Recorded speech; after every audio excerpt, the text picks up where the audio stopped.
हमारा एपिसोड जो है वो बहुत इंटरेस्टिंग है और वो है WH फैमिली पे। WH फैमिली क्या होती है और बच्चे को कॉन्सेप्ट देना, I, he, she, we, you, this, that, these, those और ये सब चीज़ें, उसके साथ साथ ये सिखाना what, why, where, when, who, whom, whose, which, how many, how much, how far, how long, how often, ये सब के सब हमने बच्चे को सिखाने हैं। और ये हमने कैसे सिखाने हैं, किस तरीके से सिखाने हैं, ये हमारा स्टेप है जो कि सेकंड लास्ट स्टेप है। इसमें हमने बच्चे को ये चीजें सिखानी है।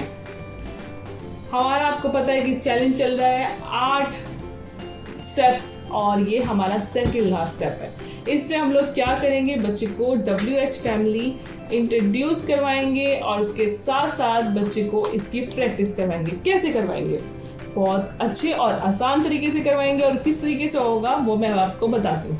देखिए, ये जो कॉन्सेप्ट है ना, ये छोटे बच्चों से लेकर बड़े क्लास तक के बच्चों के लिए आएगा। 10 क्लास तक के बच्चों के लिए आ सकता है। मतलब जिसको नहीं आता आप उसको ये कॉन्सेप्ट दे सकते हैं और किस तरीके से देंगे आप देखिए। आप इससे पहले बच्चे को बताना है कि तुम्हें पता है, आपको पता है कि WH की भी एक फैमिली होती है।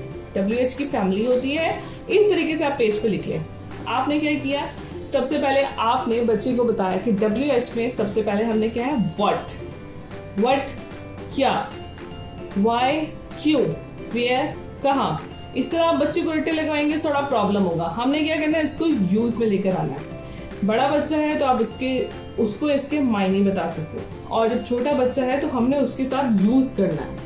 यूज कैसे करना है, हमने उसके साथ बातचीत में यूज करना है। What is this, why you are crying, where are you। तो आपने इस तरीके से बच्चे के साथ स्पोकन में उसको रूटीन लाइफ में थोड़ा थोड़ा उसको बोलना शुरू करना है। उसके साथ छोटा बच्चा है, बहुत छोटा बच्चा अभी अर्ली 5 ईयर्स में है, अंडर द 5 ईयर्स है, तो आप उससे इस तरीके से बात कर सकते हैं।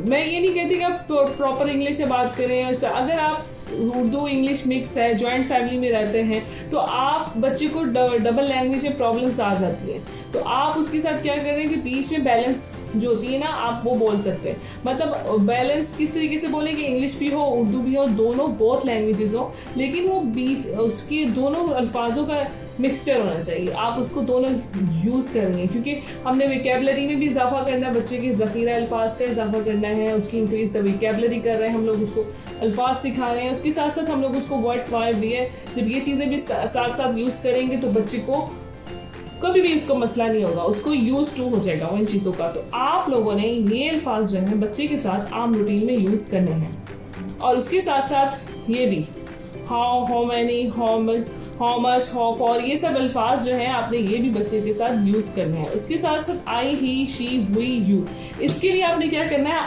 आपने बच्चे को इसके मायने नहीं सिखाने। आपने बच्चे को बताना है कि आई का मतलब आई है, मतलब आई तो मैं आई हूँ, क्या मैं आई हूँ, आप आई हो। ही का मतलब बॉय है, ही का मतलब जस्ट बॉय है, और आपने लड़के को ही बोलना है। ही, गर्ल जो है वो शी है, वो शी ही रहेगी, और वी जो है वो हम सब हैं तो हम वी हैं, और यू, तुम जो हो वो यू हो।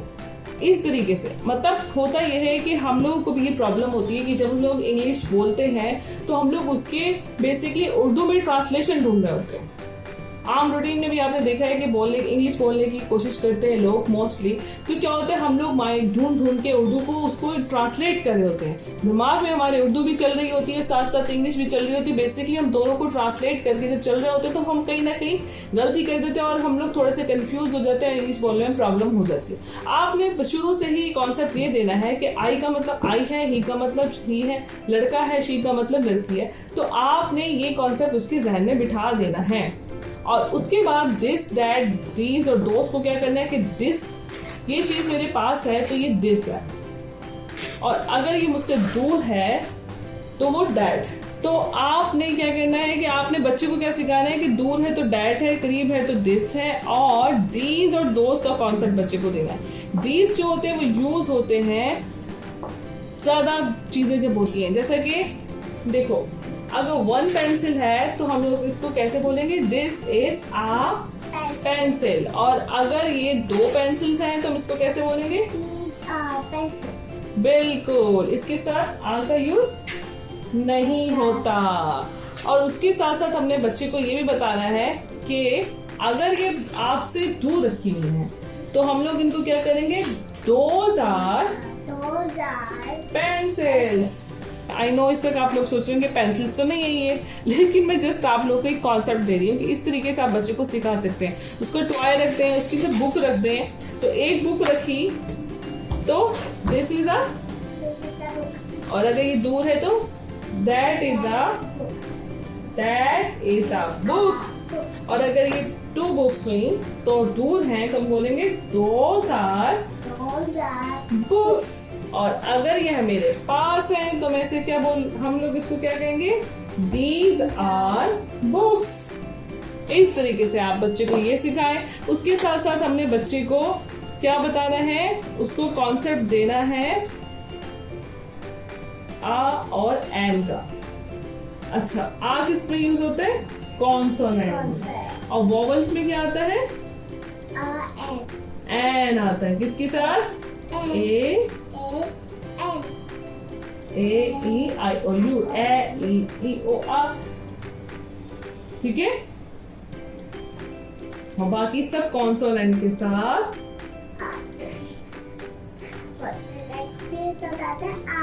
आता है। इस तरीके से आपने बच्चे को ये सिखाना है। और उसके साथ साथ आप बच्चे को एक वर्कशीट के जरिए कौन बॉल रख दिया, मतलब बॉल ले लिया, कोई भी बॉल ले लें और उसके जरिए बच्चे को सिखा दें। तो आप क्या करें कि आप कोई भी बॉल ले लें और बॉल के जरिए बच्चे को कहो इसके साथ आ आएगा या फिर एन आएगा, बॉल